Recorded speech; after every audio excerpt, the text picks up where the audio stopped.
but it is very volatile. Also, only a small percentage of my viewers are actually subscribed. If you enjoy finance content, consider subscribing or liking the video. It's free and you can always change your mind.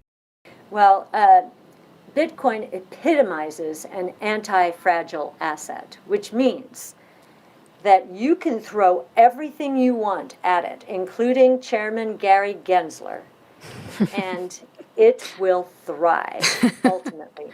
And in fact, I just had a fascinating discussion with the former surfer analyst, first crypto analyst at ARK, who started the company today, and his partner, and they raised a very good point. You know, this is great for the distribution of wealth throughout the world. The SEC is pushing innovation out of the United States and into other countries in the world. Now, Winston Churchill said, I'm paraphrasing, at some point in time, you know, the United States makes every mistake in the book that is possible before it gets it right. And that's what we're doing here. And we're getting this all wrong, and it's terribly political. And yet the checks and balances in the United States, so executive branch, so Gensler appointed by the president, judicial branch, and legislative branch. The judicial branch is weighing in against the SEC, one court case after a time. The legislative branch is on the march. This is going to become, in fact, one of the partners of this new company, he said, you'll be very happy to know that I have converted from the Democratic Party to the Republican Party. Every word I'm about to say is important. Bitcoin is the first global, that's really important, private, no government oversight, digital, rules-based monetary system in the world. That's a big idea, very big idea. And in fact, so big that when we wrote our first white paper on Bitcoin in 2015, I asked my mentor and dear friend, Art Laffer, he's a famous economist, Laffer curve fame if you've taken economics. I asked him if he would read and critique the report, and if he liked it, would he put his name on it as a collaborator.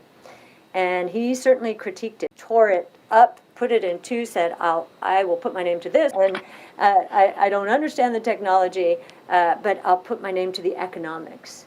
And he said, this is what I have been waiting for since we went off the gold exchange standard in 1971.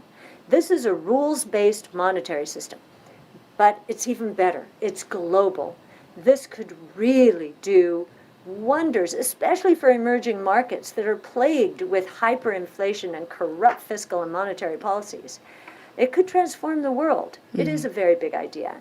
And we do believe in our, right now, the 2027 cases, base case is 627,000. I think it's at 25,000 now.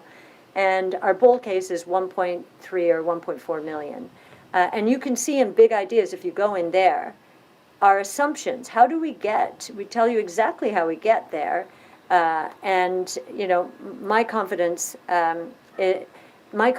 has never been higher, because this is the ultimate battle test. You think a government is going to, the government of the largest country in the world is going to ban something.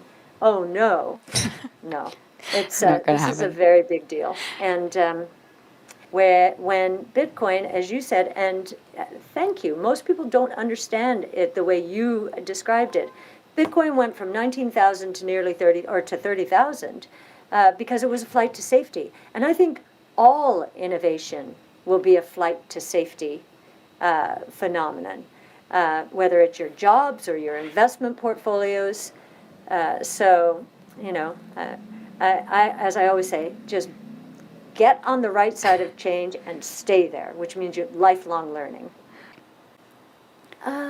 Knowing what I know now, I mean, I must say, I think the most important thing, so that you don't become emotional about it, because that's the worst thing. I was not emotional. I was actually had courage of conviction because Art Laffer educated me, so I thought I knew.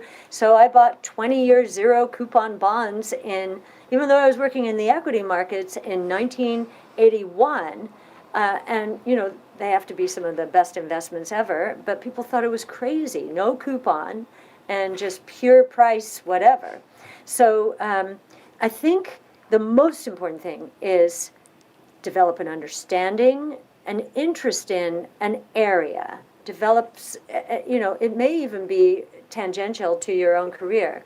Just something that you bring that keeps your confidence. You develop the people you trust around you. They're going about doing the research in the right way. You keep listening to what they're doing.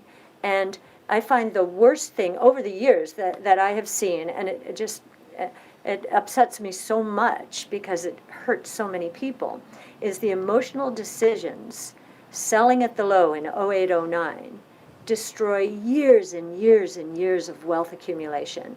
And so it is not to invest so much that you have to sell if we get into a really bad environment. So keep some cash.